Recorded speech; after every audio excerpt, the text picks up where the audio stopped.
अस्सलाम वालेकुम नाजरीन, आज हम बहुत ही मज़े का सबक पढ़ने जा रहे हैं। मुझे मेरे दोस्तों से बचाओ। ये मेरा सबसे पसंदीदा सबक है क्योंकि इसमें दोस्तों से मुतल्लिक बातचीत की गई है। माशरे में दोस्त बनाना अहम है, लेकिन इससे पहले परखना चाहिए कि दोस्त अच्छे हैं या बुरे हैं, क्योंकि अच्छे दोस्त इंसान की ज़िंदगी को संवार देते हैं और बुरे दोस्त इंसान की ज़िंदगी को तबाह कर देते हैं। और ये भी है कि रोज़े क़यामत इंसान को उसी के साथ उठाया जाएगा जो उसके सबसे रकीब है, करीब है। तो इसी तरह से सजाद हैदर साहिब ने ये मजमून बहुत ही खूबसूरती के साथ लिखा है, जिसमें माशरे के मुख्तलिफ अफराद के गलत रवैयों की निशानदही की गई है और इसमें वो हमेशा अपने दोस्तों से बचने की ही तलकीन करता है, क्योंकि उसे दोस्तों से बहुत सारे मसाइल रहते हैं। इसमें दोस्ती के मस्बत और मनफी रवैयों को भी उजागर किया गया है, क्योंकि मस्बत रवैये इंसान की ज़िंदगी को संवार देते हैं, जबकि मनफी रवैये इंसान की ज़िंदगी को तबाह कर देते हैं। सजाद हैदर साहिब ने यह भी बयान किया है कि वक्त एक बहुत बड़ी दौलत है। जो इसकी कीमत और कद्र मंज़िलत से जानते हैं, वाक़फ़ियत हासिल करते हैं, वही हमेशा कामयाब रहते हैं।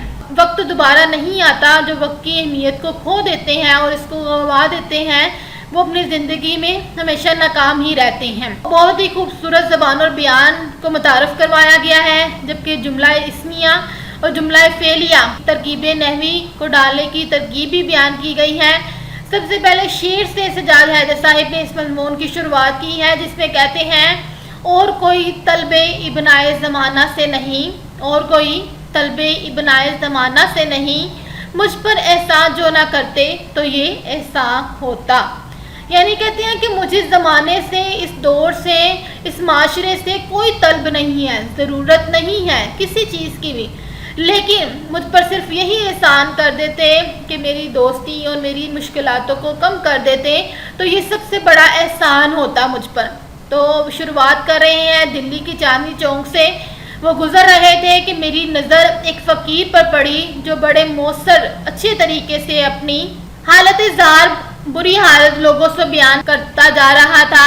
2-3 मिनट के वक्फे के बाद दर्द से भरी स्पीच उन्हीं अल्फाज और इसी पैराए में दोहरा दी जाती थी, और ये तर्ज कुछ मुझे ऐसा ख़ास मालूम हुआ कि मैं इस शख्स को देखने और इसके अल्फाज सुनने के लिए ठहर गया, रुक गया। इस फ़कीर की शख्सियत के बारे में बयान करते हैं कि उनका कद लंबा था, जिस्म मोटा ताज़ा और चेहरा एक हद तक खूबसूरत होता, मगर बदमाशी और बेहयाई ने सूरत को मसक कर दिया था। तो इसकी शक्ल थी, रही इसकी सदा, इसकी आवाज़, तो इसमें ऐसी कुस्नियुल कलब नहीं हूँ कि सिर्फ इसका मुख्तसर सा खुलासा ही लिख दूँ। वो इस काबिल है कि लफ्ज़ ब लफ्ज़ लिखी जाए। चुनाचा वो स्पीच या सदा जो कुछ कहे ये थे, ए भाई मुसलमानों, खुदा के लिए मुझ नसीब का हाल सुनो। मैं आफत का मारा हूँ, मुसीबत का मारा हूँ, 7 बच्चों का बाप हूँ, मोहताज हूँ, उसकी ज़रूरत है, और अपनी मुसीबत एक एक से कहता हूँ। मैं भीख नहीं मांगता, मैं ये चाहता हूँ कि अपने वतन को चला जाऊँ, अपने घर लौट जाऊँ, मगर कोई खुदा का प्यारा मुझे घर भी नहीं पहुँचाता। भाई मुसलमानों, मैं गरीबुल वतन हूँ, मेरा कोई दोस्त नहीं, हाय मेरा कोई दोस्त नहीं। ए खुदा की बंदो, मेरी सुनो, मैं गरीबुल वतन हूँ। फ़कीर तो ये कहता हुआ और जिन पर इस किस्से का असर हुआ उनकी खैरात लेता और आगे बढ़ गया, लेकिन मेरे दिल पर ये ख्यालात पैदा हुए और मैंने अपनी हालत का मुकाबला इससे किया। मुझे खुद को ताज्जुब हुआ कि अक्सर उमूर में मैंने इसको अपने से अच्छा पाया। आखिरकार इन सब ख्यालात को अपने जहन में दोहराने के बाद इस मज़ाहिर अजीब नतीजे पर पहुंचा कि जिसे वो मुसीबत ख्याल करता है वही उसके हक़ में नेमत है।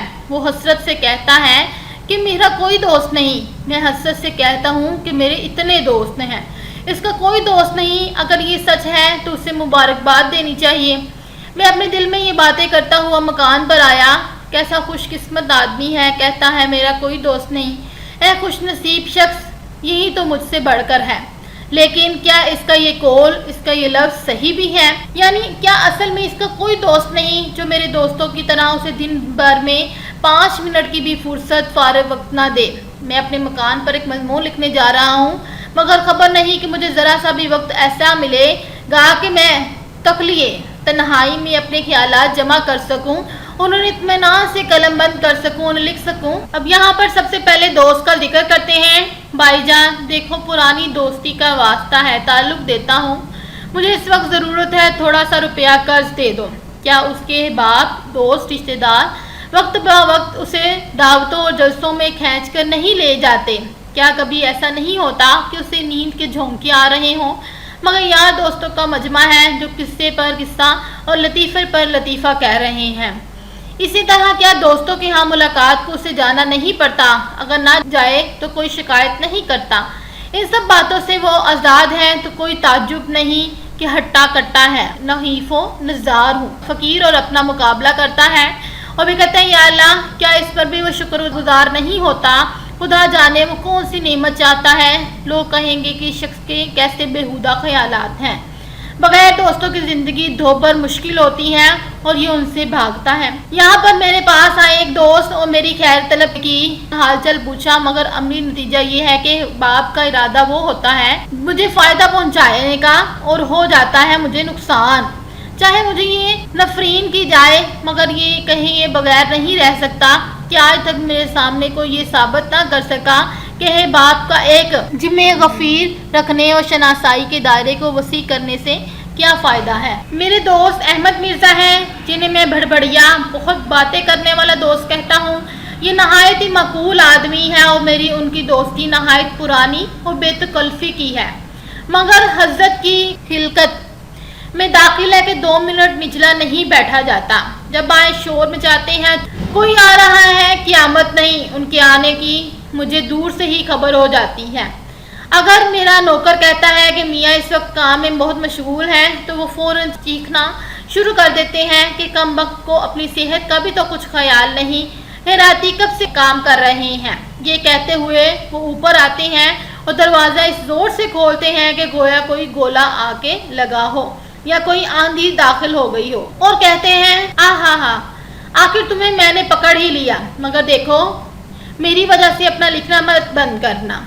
दोस्तों में एक शख्स ऐसा है जो मजमून निगार के लफ्ज़ से पुकारा जाता है, लो अब जाता हूँ, मैं बैठूंगा नहीं, 1 मिनट नहीं ठहरेगा, तुम्हारी खैरी दरियाफ्त करनी थी, खुदा हाफिज। ये कहकर वो नहायत मोहब्बत से मुसाफा करते हैं, सलाम लेते हैं तो अपने जोश में मेरे हाथ को इस कदर दबा देते हैं कि उंगलियों में दर्द होने लगता है। उसके बाद आते हैं कि और लीजिए दूसरा दोस्त मोहम्मद सीन है। ये बाल बच्चों वाले साहिब हैं और रात दिन उन्हीं की फिक्र में रहते हैं। जब कभी मिलने को आते हैं तो तीसरे पहर के करीब आते हैं, जब मैं काम से फारिग हो चुका हूँ, लेकिन इस कदर थका हुआ होता हूँ कि दिल यही चाहता है कि 1 घंटा आराम कुर्सी पर बैठा खामोश पड़ा रहूं, मगर तहसीन आए हैं और वो हमेशा अपने बाल बच्चों की बीमारी और का ही जिक्र करते हैं और कोई मजमून उनके पास नहीं होता। मेरे छोटे बच्चे को बुखार आ गया है, मंजरी लड़की खांसी में मुब्तला है और यही बातें करते जाते हैं। इसी तरह मेरे मुकदमे बाज दोस्त भी हैं जिन्हें अपनी रियासत के झगड़ों, अपने फ़रकीन मुखालिफ दुश्मनों की बुराइयों और जज साहिब की तारीफ या मजम्मत के अलावा कुछ नहीं सूझता।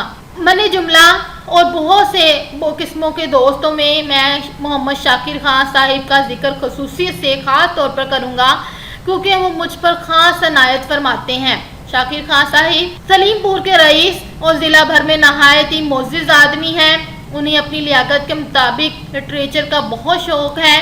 लिटरेचर पढ़ने का इतना नहीं जितना लिटरेरी आदमियों से मिलने और तारुफ पैदा करने का शौक़ है। एक मरतबा मेरे यहाँ तशरीफ़ लाए और मुझे बहुत इसरार पर सलीमपुर ले गए, ये कहकर कि शहर में रात दिन शोरो गुब होता है, यहाँ में कुछ से रहने से तब्दील आबो हुआ भी होगी और हाँ मजमून निगारी में ज़्यादा इत्मीनान से कर सकूँगा।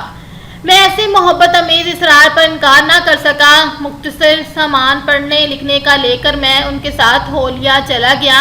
एडिटर मुतारिफ से वादा कर चुका था कि एक ख़ास अरसे उनकी खिदमत में एक मजमून भेजूँगा। शाकिर साहिब की कोठी पर पहुँचकर मैंने कमरा देखा जो मेरे लिए तैयार किया गया था। उसकी खिड़की पाए बाग की तरफ खुलती थी और नहायत ही अदब से दिलफरेब नेचुरल कुदरती मंजिर मेरी आंखों के सामने था। मेरा माथा वही ठनका कि अगर यही हाल रहा तो यहाँ भी फुर्सत मालूम नहीं। खैर सैकड़ों हीले हवालों से बहानों के बाद इस वक्त मैं बच गया और मेरे मेज़बान भी मेरी वजह से ना गए। मुझे बहुत जल्द मालूम हो गया कि जिस एका यानी यकसुई की तलाश में मसरूफ़ हूँ मुझे यहाँ भी नहीं मिलेगा। मैं जल्दी से उठकर अपने कमरे में आया और इस वक्त ज़रा गौर से मेज़ के सामान को देखा जो मेरे लिखने पढ़ने के लिए तैयार की गई थी। میز پر نہایت قیمتی کام دار کپڑا پڑا ہوا تھا جس پر ایک قطرہ گرانا گناہ کبیرہ سے کم نہ ہوگا۔ چاندی کی دوات مگر سیاہی دیکھتا ہوں تو سوکھی ہوئی ہے۔ انگریزی قلم نہایت قیمتی اور نایاب مگر اکثر میں نب ہی غائب ہے۔ اسی طرح بہت سا اعلیٰ درجے کا بیش قیمت سامان میز پر تھا مگر اکثر اس میں میرے کام کا نہیں تھا۔ جو چیزیں ضرورت کی تھیں وہ موجود نہیں۔ آخرکار میں نے وہیں اپنا پرانا سامان نکالا اور مگر مفید بکس اور اپنی معمولی دوات اور قلم اب تک نہایت ایمانداری سے میری مدد کی تھی اور میرے پراہ خیالات کو تیزی کے ساتھ کفسے کاغذ میں بند کیا تھا، اور جب میں لکھنے میں مصروف ہو گیا تو اس قدر شور ہوا کہ اس تن نے چونکا دیا، حیران کر دیا۔ کیا ہے افو؟ میں نے سمجھا میرے کمرے کے قریب شاکر صاحب کے چھوٹے بھائی کا کمرہ ہے، انہیں موسیقی میں بہت دخل ہے۔ اس وقت ستار سے شوق فرما رہے تھے، بہت خوب بجا رہے تھے۔ کوئی آدھ گھنٹہ انہوں نے موسیقی کی مشق فرما کر مجھے میری خواہش کے خلاف محفوظ فرمایا۔ اے میرے خیالات، تمہیں میرا گنجینہ، میرا خزانہ، خدا کے لیے رحم کرو، میرے دماغ میں پھر آ جاؤ۔ یہ کہہ کر میں کاغذ کی طرف متوجہ ہوا کہ دیکھوں کہاں چھوڑا ہے۔ آپ کہاں بھول پڑے؟ اتنے دنوں کہاں رہے؟ ہاں تو کاٹ کے فکرہ درست کرنا چاہے اور جن کی قدر ابھی تک ملک و قوم کو معلوم نہیں ہوئی ہے، اور باہر کوئی دروازہ کھٹکھٹاتا ہے۔ جی کون ہے؟ میں ہوں شبن، سرکار نے کہا۔ اگر آپ کو تکلیف نہ ہو تو نیچے ذرا سی دیر کے لیے تشریف لائیے۔ بادلی ناخواستہ میں اٹھا اور نیچے گیا۔ شاکر صاحب کے دوست راجہ طالب علی تشریف لائے تھے، ان سے میرا تعارف کرایا گیا۔ تھوڑی دیر کے بعد وہ تشریف لے گئے اور مجھے بھی فرصت ملی اور میں نے یکسو ہو کر لکھنا شروع کیا۔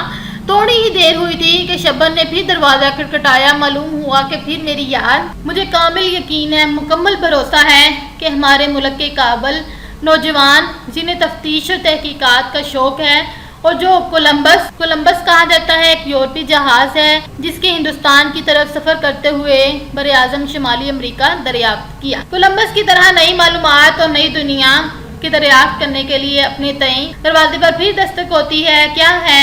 اچھا، دریافت کرنے کے لیے اپنے تئیں خود سے خطرے میں ڈالنے سے بھی خوف نہیں کھاتے۔ ضرور اس وقت متوجہ ہوں گے اور اپنی کاوشوں اور کوششوں سے موجودہ دروازہ پھر کھٹکھٹایا گیا۔